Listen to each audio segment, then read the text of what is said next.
So we are on our way to Dahanu. We have about 20 kilometers more left. We are off the highway. We are now on a country road, and as you can see, the greenery is just incredible on both sides of the road. Kamlesh is driving, finishing up a bit of work, and looking forward to reaching this place soon. Welcome to another episode of Plug in India. My name is Abhishek, and today we are here in Dahanu, about 150 odd kilometers away from the city of Bombay. We are here to meet a very interesting person, someone who's worn many hats throughout his life. In the US, he used to work as an Uber driver and drive a Tesla around.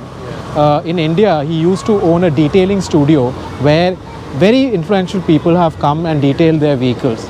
He also does charitable work, and now he's set up this charger over here. And today we're here to speak to that person. His name is Mehrab, also known as Mebz. He is the one who set up this 30 kilowatt static charger, and he's going to tell us a little bit about how he came to set this up and what his grand plans are for solar panel charging in Dahanu. So Mebz, first of all, welcome. Thank you for giving us your time. Yes, anytime. And please tell us about this charger. So I tied up with static to power up the charger, and it is a 30 kilowatt Harmony Exicom built charger. I decided to have a 30 kilowatt charger in this particular location because I have realized about 1 or 2 cars per day is the maximum we get in this location. As I notice cars coming in more frequency, then very soon I may install a say 60 kilowatt or 120 kilowatt dual gun over here. If I had a choice, I had a small parcel of land just 20 kilometers away on the highway as well. On the highway, definitely this would have been a better return and more people, more footfall of customers, about 6 to 8 customers a day. But I wanted something over here locally to promote EV culture and everything in my town. Right. And I have noticed that ever since this charger has come here, people have cancelled their bookings of petrol diesel counterparts, and they have started booking the Tata Nexon or the Kona or the MG. Because many industrialists stay over here. There are very good schools over here, and they would like to travel all the way to their industrial areas like Ummargaon, Vapi in their EVs, which is their daily running. And usually they are doing about 100, 200 kilometers per day. We have a lot of load shedding problem over here, and because of different weather conditions, harsh weather conditions, lot of load shedding, lot of power outages. So I'm also planning to put this charger up on solar as well, so that a person has uninterrupted charging and cost. I want to bring the charging cost also to say same levels as you would charge at home. That is my vision actually.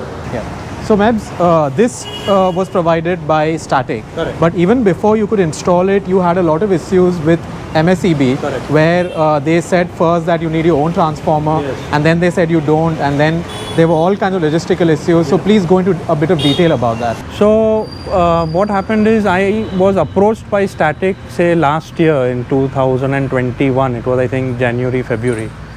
And they were trying to expand this side of town as well, Maharashtra and all that.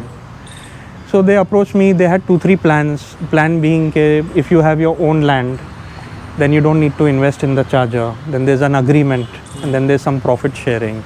But I have further plans over here for which I didn't want to get into any sort of tie down or agreement. So I decided to not only buy the charger myself, also install it myself on my own piece of land. So what happened is, first of all, when I tried to install the charger and everything, I had clearly asked them what is going to be the per unit rate after all the taxes and everything. Because if I'm investing about say 7-8 lakhs on a charger, I should also know what my recovery time is. Usually a good business about say 2 years, 3 years or maybe 4 years. And they assured me it's going to be within 8 rupees a unit. I also some internal study and everything, I got to know they are giving subsidized EV meters, and it was at around 4 rupees a unit. My first bill came in about July. It was a big shocker to me. It came to 40 rupees a unit and I was charging people 20 rupees a unit at the time. So I was paying for everybody's charging, half of it. So that was a big shocker. It was a little bit of a letdown. And then later on I got to know that MSEB people had not yet been given any mandate on how to charge customers, and they were clueless over here what is to be done, not done. And I obviously had to talk with Static also, okay, it's not going to work out this way. Then later on in the next bill, they said, okay, we are going to reduce it.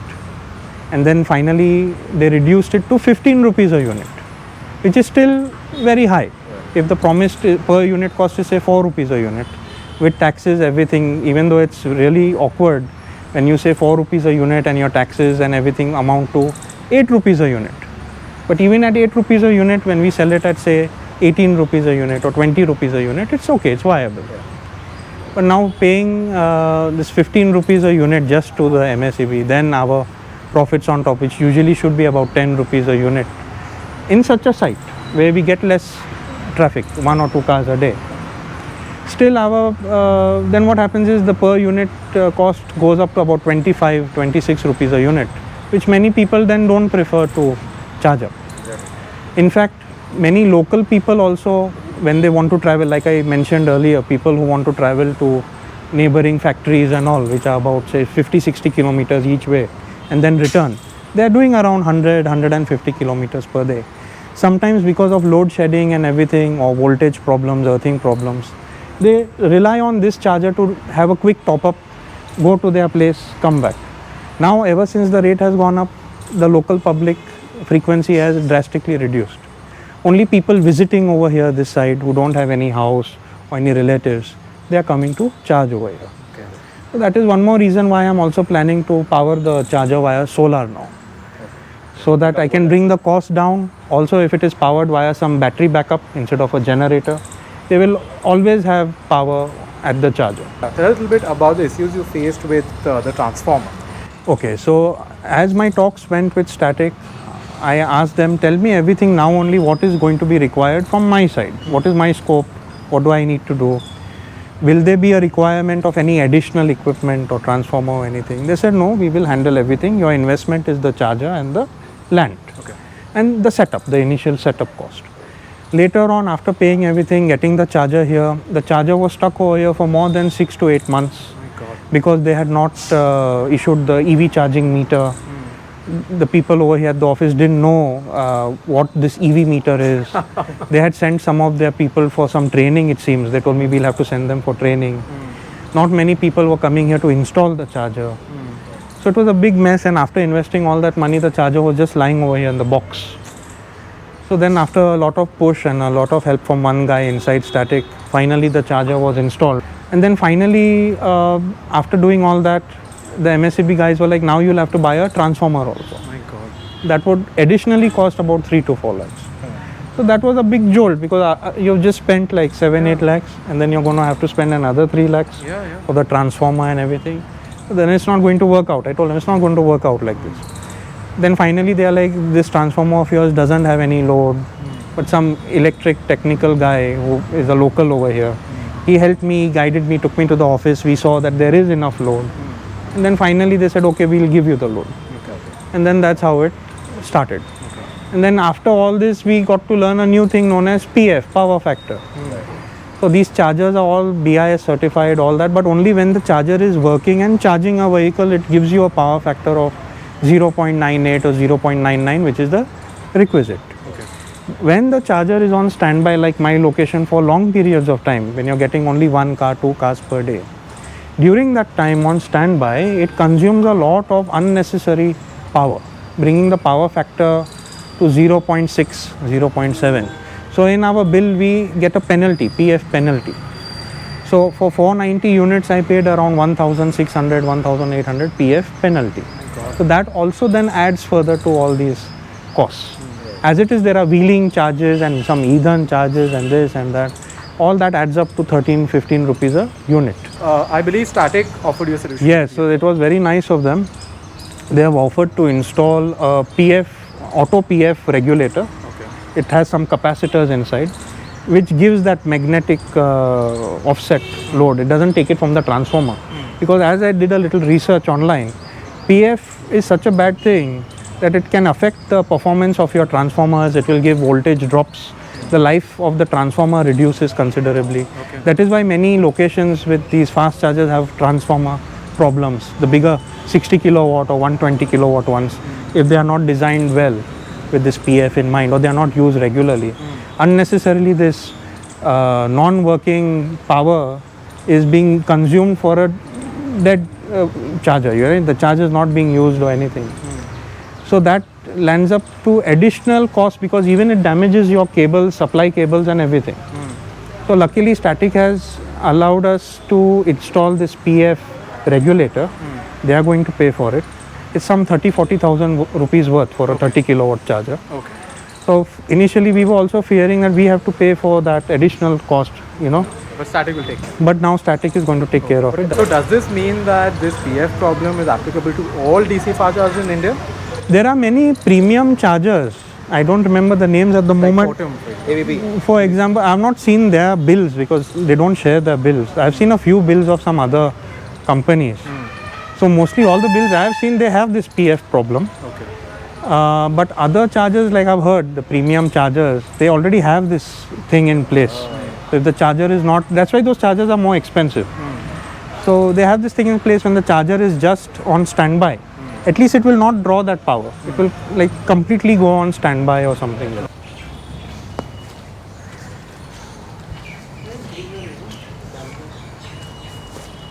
Alright, so we are here at the solar panel setup. It's a 20 kilowatt solar panel setup divided into two parts, on-grid, off-grid. It's a very nice location, as you can see. On the other side of the camera, there's a huge field stretching as far as the eye can see. And it's a beautiful location to have a solar panel. It's exactly what I would envision a location with a solar panel would be. And now Mebz will tell a little bit about how the solar panel system works.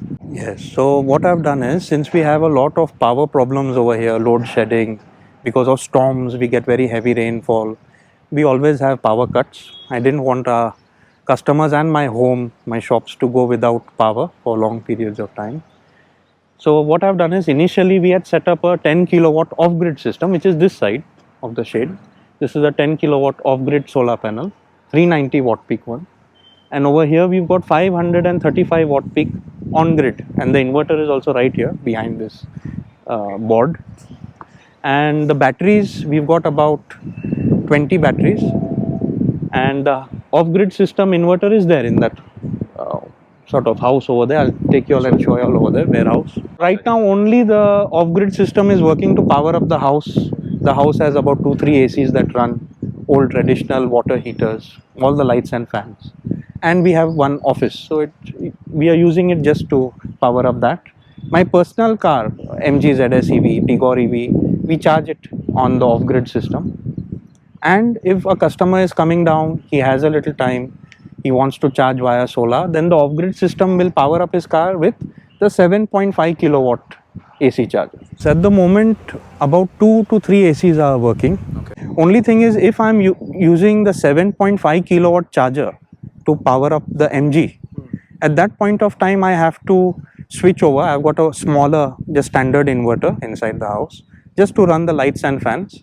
And then that entire unit takes all the power to charge up the MG ZS EV. So shut the AC. I'll have to shut all the heavy loads during that point of time when I'm using the 7.5 kilowatt AC charger, because that itself draws about 31-32 amps of power, whereas my inverter's max output is about 40-44 amps.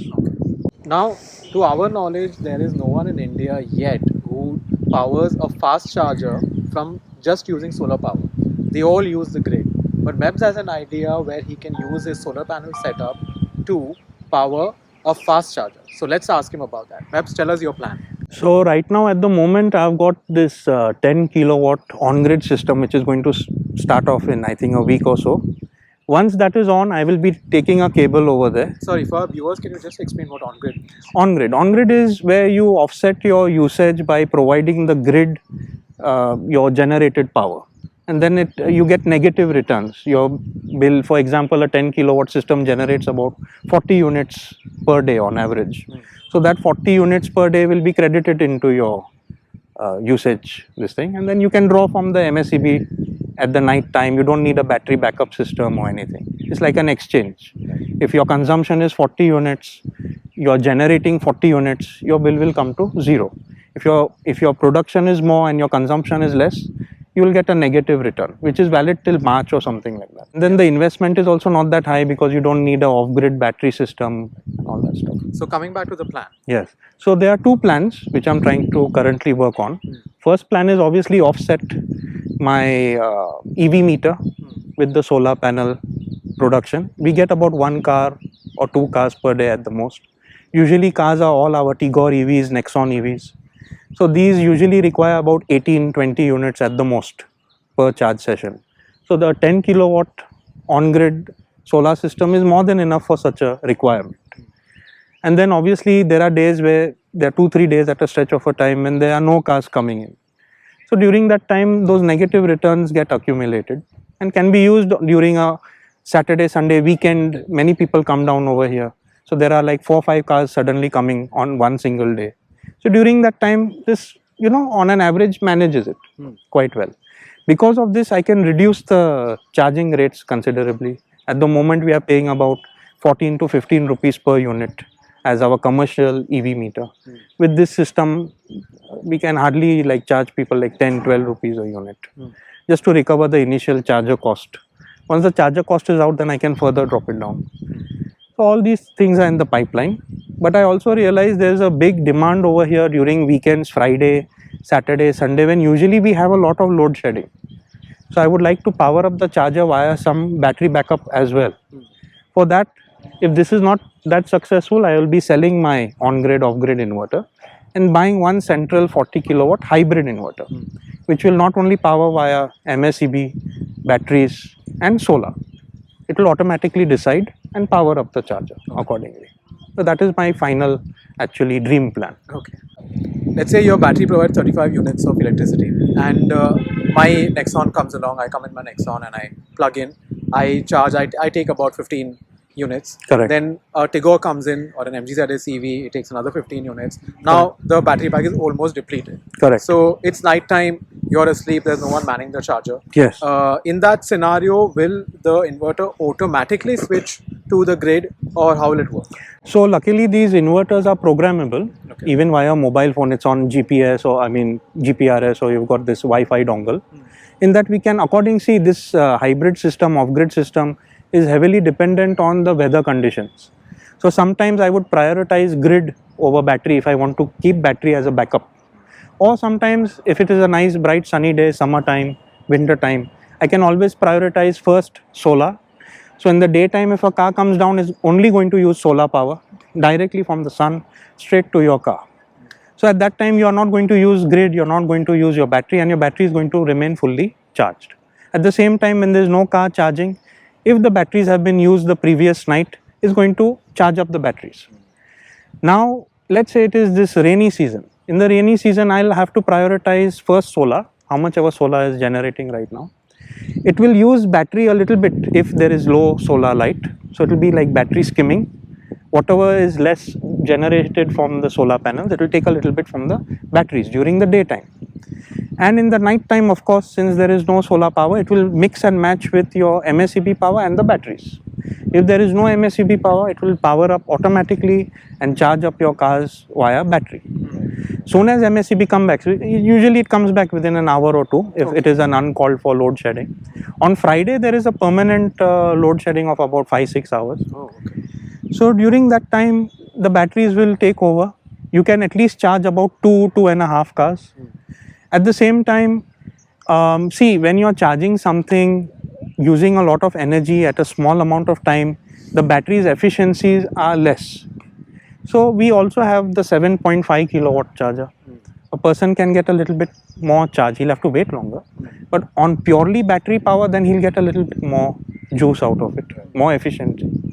And obviously we have tons of plug points, 16 ampere plug points. So he can always charge up on that as well.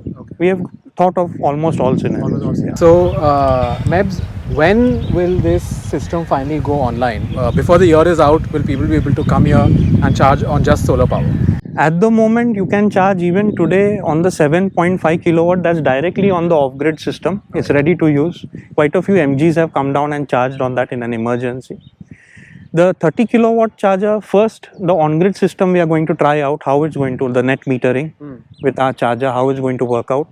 If that is successful, and I see that not many people are getting stuck due to some load shedding, then we will continue with the on-grid system. If that is not successful, then I will be plonking in the hybrid system. That would take us by say next year March. The 30 kilowatt system would be directly on. It depends on how soon I can sell my inverters basically. The on-grid inverter is hardly a month old. It's not even come on actually. It's just, I will show you that also. The off-grid inverter is about 1.5 years old. So if that sells, then I'll just go ahead and plonk the hybrid 40 kilowatt inverter. It is manufactured by a Pune based company, Enertech. I'm in talks with them. They'll be designing it in such a way to give that output at such fast speeds. You know, it should be able to hold on to all the voltages and everything. Since the charger is over here now, many people have cancelled their bookings of other cars and they are now looking at buying, just to have that mental thing that yes, there is a infrastructure over here, even though they are going to charge at home. About 80-90% of the local people are going to charge at home. But still, knowing that there is a fast charger here, many people are switching to electric. So definitely there is going to be a time when there will be, even in our local public, 3 to 4, 5 cars coming per day. During that time, I will be forced to, right now we've got a 30 kilowatt DC fast charger, single gun. I will have to put a dual gun 60 kilowatt charger, which I have already made provision for. Yes, it's my daughter. Say hi. Hello. Hi. These are all my friends from the EV community. Come. My favorite community. Mebz also drives an MG ZS EV, which I have in the back here, and a Tiggo EV. So if you haven't, be sure to check out our other video about his real life story of owning and driving the MG ZS EV. So this is Mebz's dairy farm. The cows are not here right now, they're out at the back grazing, but they produce milk which not only the family consumes but also is supplied to a lot of people locally in the area.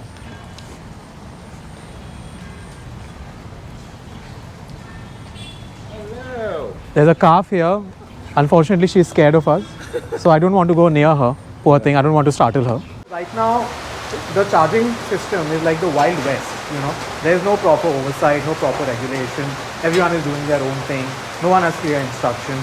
But despite all that, people have seen the chance to make money from this. So, in our community, you know, there are people who are constantly asking us, I have land, I want to set up a charging system, what do I need?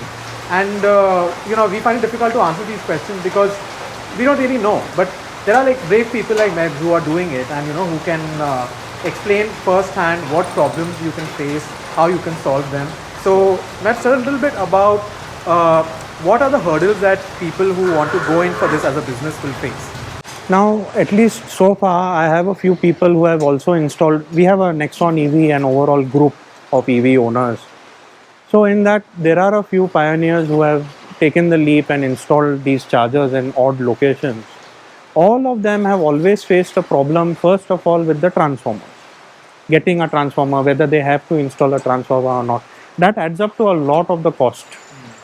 Then the maintenance of the transformer. And then it seems there is something in which these MSCB guys, they take away the transformer after 2-3 years. It becomes their property. And if it's their property, if they feel some other site requires it, they will shift the transformer from there. They'll put some maybe other used transformer which has some or the other fault happening. So all these are problems with the transformer part. Then obviously now it is out in the clear. Initially we thought it would be about under 8 rupees a unit. So that's how we can give customers charging cost at 18 rupees a unit. Or maybe chalo even 17, 18 rupees a unit. But now since the cost of per unit is only 15 rupees a unit, we have to go up to almost 22, 24, 25 rupees a unit. Right. Now Tata Power and all, obviously they have their own power adjustment and all that, so they can afford to keep the costs lower. But over here we are dealing directly with them like MSCB, Adani Power, whatever. So it is going to cost us anywhere between 13.80 to 15 rupees a unit. On your bill it will come in that section, 4 rupees a unit. But then afterwards, when you see your final total amount which you are charged against the units consumed, you will notice after all those different Idhan charges, wheeling charges, some cess and this and that, PF penalty, you are paying anywhere between 13 to 15 rupees a unit, fluctuating depending on that day's penalty and all that stuff. It can be anywhere between 13 to 15 rupees a unit.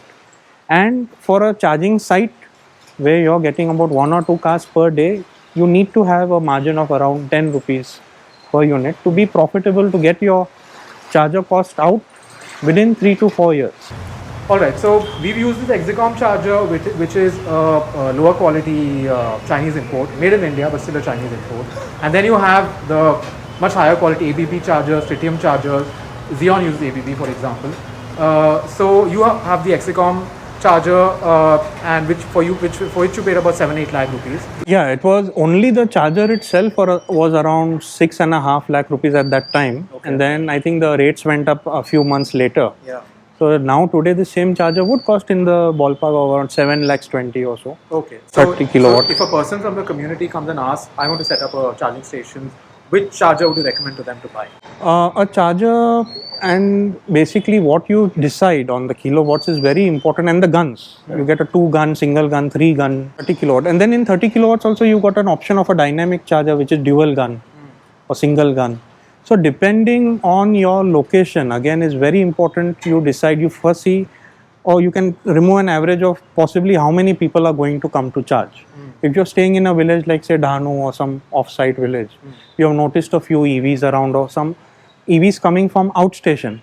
You'll notice them trying to find plugging points at their hotels, restaurants. You know, initially that's what I noticed. People come here every Saturday, Sunday from Bombay, Pune, and all the neighboring villages to roam around Dahanu, because it's like a mini Goa over here. There are many resorts also over here. So I used to notice them outstation cars coming here, charging up at plug points at these hotels, restaurants. They used to have difficulty with earthing and all. That is the first time I installed my good quality earthing and everything over here. Okay. And then I used to allow people to charge here on all these different plug points that I've installed. Okay. And then I realized that there were many people coming here then to my house to charge, but on the plug point. And they had to wait 5-6 hours. Yeah. So on an average, I would notice about 1-2 cars coming, or maybe calls coming in. Okay, is your thing open? Is it a fast charger? Then obviously, as years went by, charge zone came up. So people who were traveling on the highway initially used to have to come inside, about 20 kilometers inside here, charge up and then go on the parallel coastal highway back to Gujarat. Okay. Or while coming from Gujarat, come here, plug it in, maybe rest, have some khana pina, 5-6 hours, and then proceed again back to Bombay. So looking at such a traffic, then I decided that mostly these low battery powered EVs like our Nexon EV Prime, the older Nexons, your Tigor EV, such cars would be coming over here. They maximum pull around 24-26 kilowatts. So I decided single gun 30 kilowatt is more than enough for now. The day I notice regularly at least 2 cars coming per day is the day I will maybe put one more 30 kilowatt charger or then a 60 kilowatt dual gun, depending on how the demand goes. But at the moment, a 30 kilowatt charger is just about enough for even your MG. The MG also charges up very fast, almost the same time as it would charge up at the 60 kilowatt. Okay. So I personally own an MG. I have tried it many a times. It is very fast. It's sufficient. Same thing with even the Tigors and Nexons. They charge up very fast. I had the BYD E6 over here for testing for quite a few days, 3-4 days. Tested it over here. That also charges up sufficiently. So basically, location is very important, Yeah, and to the decide. type of vehicle is very important. Yes. Like the chargers, for example, are all 60 kilowatt and have dual guns. Yes. But they're all located on the highway. Because they are always full. Right. Always customers, and basically we need fast chargers on the highway. Right. Well, obviously, Yes. if you want to go long distances. Whereas places that are off the beaten track, 30 kilowatt is the sweet spot. Maximum, yeah. You can always go in for a 15 kilowatt. And in fact, I would suggest if everybody just understands this concept, you plonk these, they hardly cost some 4-5 lakh rupees. Yeah. You plonk, and they don't need much of an infrastructure like transformer and all that. Your existing transformer can take the load. 15 kilowatt charger, if people just plonk everywhere, and if there's a 15 kilowatt charger, say every 50 kilometers away. Basically, all the chargers will be used. Investment is less, it's lesser draw on the transformers, lesser load on everything. In fact, even your standard house meter or your existing some restaurant meter will be enough to power it up. There are brands like eFill which are 15 kilowatt chargers and they don't cost a lot to set up. Yes. So they're a good starter Yes, charger to yes, have. yes. And now we have upcoming small EVs like the Tiago EV, Correct. which will probably have a range of 150, 170 kilometers. They will definitely find this charger very beneficial. Exactly. Exactly. And people in India are price conscious. They are going to go in for something always smaller. The mass public is going to buy the Tiago, the Tigor, the Nexon.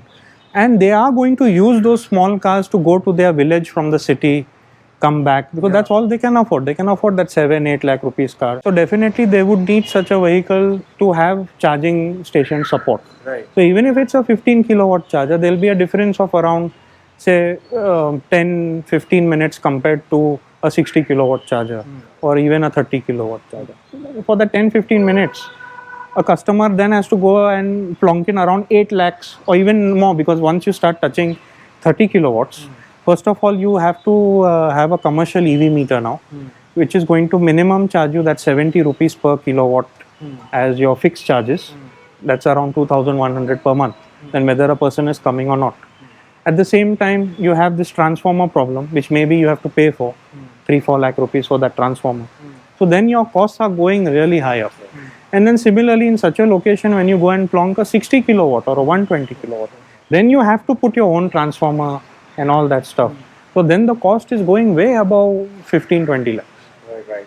Main thing, my main suggestion for a person to start a charging station is, you see a company that is responding to you. They come and they give you the service, or they give it to you in writing, that if anything happens, we are there first of all on call to guide the customer. And secondly, there's some technician is living close by where he can come down quickly and do the troubleshooting of the charger. At least now the Exicom guy, why I chose Exicom is because one of their technicians stay somewhere close by in the neighboring villages. So after a call, within a day or two, static people also followed up very nicely with them. He came over here, fixed up everything, changed the entire unit, and he was out. Those chargers are so easily mountable on a wall. So you just need enough space for example, one car to park. So let's say your friend or some relative has some sort of small parcel of land anywhere. All you need is one spot or one even rod just to put that charger on it, or a wall. And you can make the charger portable. I have made one 7.5 kilowatt charger portable. All you need is those 32 amp male female ports. You put it into the 3-phase connector and you can remove the entire 15 kilowatt charger at any time. Hardly 1 or 2 people can lift it up. It's very light. You can carry it with you. You can put it anywhere else also, if suppose that location has some problem. Easy to maintain, easy to remove and send for service. And overall, I think if more of these chargers, because what happens is, let's say you're not sure about your location. Instead of you investing 8 lakhs, 9 lakhs, or maybe sometimes even, some people have a thought process, might as well invest now, 12-15 lakhs, EVs aayega. But then suppose it doesn't work out, then you're at a big loss. So let's say for now, you put in this 15 kilowatt charger, it's working fine, you leave it on that site, and then later on you upgrade to a 60 kilowatt or a 30 kilowatt and leave this charger. Makes sense. Because always there is going to be some client coming in at the same time another person is coming for charging. Right. So this is always going to come handy. Right. And the 15 kilowatt will be easily resellable also. Right. It will have more value, less depreciation if you're selling it later on. Okay. Alright, so Mebz's house is endlessly fascinating. He has groundwater that he uses, but he also has a rainwater harvesting setup. So you can see all the pipes in the video. All these pipes collect rainwater. All the water that flows from these pipes goes into this catchment area under the ground, and then it goes to this treatment plant that he set up, and then the water is reused by everyone in the house. So it's an excellent setup. I'm very happy to see it. If everyone had this, then our water problems would be solved. Alright, so if you look here, you can see this is a drum in which water is collected from, wait for it, the air conditioning system. So the wastewater that generates, all of it, there are about 3 ACs in the house, all of it collects here, and that water is used for washing the car and for those kinds of tasks. Washing the cows also. It's also used for washing the cows. So multi-purpose water, not a drop of it wasted like it is in all the other ACs. All of it is used and then reused. This road roller will be used as a diesel generator for Mebz's charging station. No, I'm just kidding. He got it so that he could do some work at his land back there, but now it's raining, so it's not possible to do it. So for the time being, it's resting here. Ultimately, however, once all the land work is done, then hopefully that nice smooth land can be used to set up a whole network of chargers sometime in the future. So what are the options for getting on this charger network for a person who wants to start a charging station? So there are many such network companies that have cropped up in the past, say 1.5 years. You have to see, obviously, if you're setting up a charging station or a charging station business, you must be having friends, family, or yourself an EV. You yourself must have tried different charging stations. So you first personally notice and see which app, which interface you are happy with.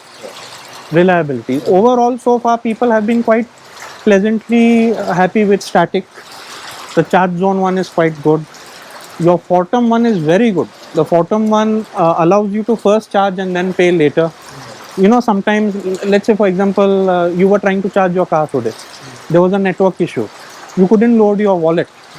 Fortum allows you plug it in, you start with your key, RFID key or your app, and then later on from your credit card, debit card or whatever, you can pay it later on.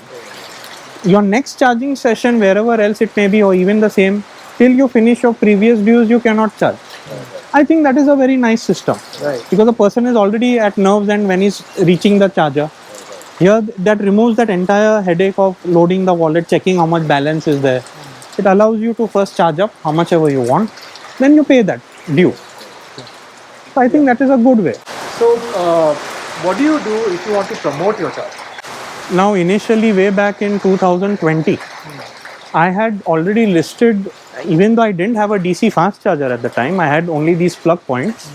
I had put up MV charging points on the Tata application. They have their own internal, the Z Connect app. Usme when you go to search for a charging station, it will be listed there. And till date, I still get many people from that app.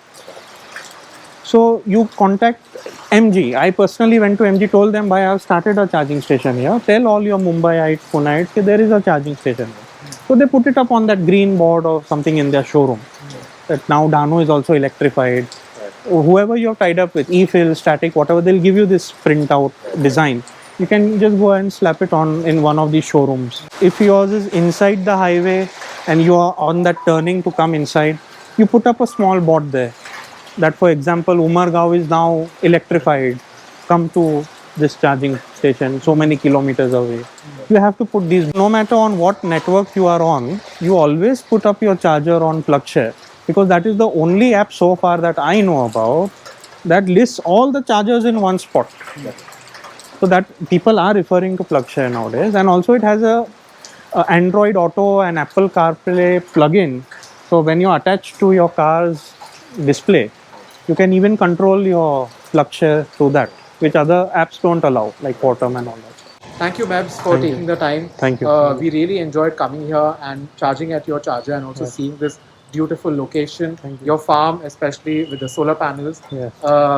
Thank you so much for everything, You're and welcome. we hope we'll see you again Yes, in yes. a video in the future. Yes. In fact, if you all come when the rains have gone, like Yeah. in the winter season and all, you all will notice I keep a bench press and a cycle and everything over here.